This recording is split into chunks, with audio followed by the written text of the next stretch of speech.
Hello friend, नमस्कार। मेरे YouTube channel पर आप सभी का स्वागत है। मैं आप लोगों के लिए मंगल कामना करती हूँ कि आप लोग स्वस्थ रहें, मस्त रहें और अपना ख्याल रखें। देखिए, बहुत एक प्यारा गारी गीत लेकर आई हूँ। अच्छा लगे तो आप लोग कमेंट में ज़रूर बताइएगा और अपना प्यार दुलार बनाए रखिएगा, देते रहिएगा।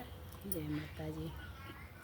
मेरी समधिन के लगा दरबार रसिया राम लला, मेरी समधिन के लगा दरबार रसिया राम लला, मेरी समधिन के लगा दरबार रसिया राम लला। समधिन तो हमारी कजरा लगावे, समधिन तो हमारी कजरा लगावे, घायल करे दुई चार रसिया राम लला, घायल करे दुई चार रसिया राम लला।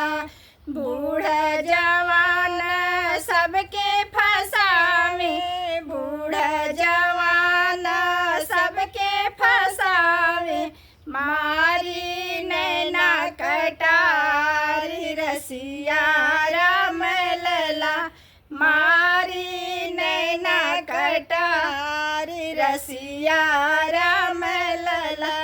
अंगना में सबका रोज सोवावे, अंगना में सबका रोज सोवावे, गुंडा घूमे दुई चार रसिया राम लला, गुंडा घूमे हजार रसिया राम लला। समधिन का बहिनी बड़ी रसीली, समधिन का बहिनी बड़ी रसीली, मांगेली गुंडा उधार रसिया राम लला, मांगेली गुंडा उधार रसिया राम लला।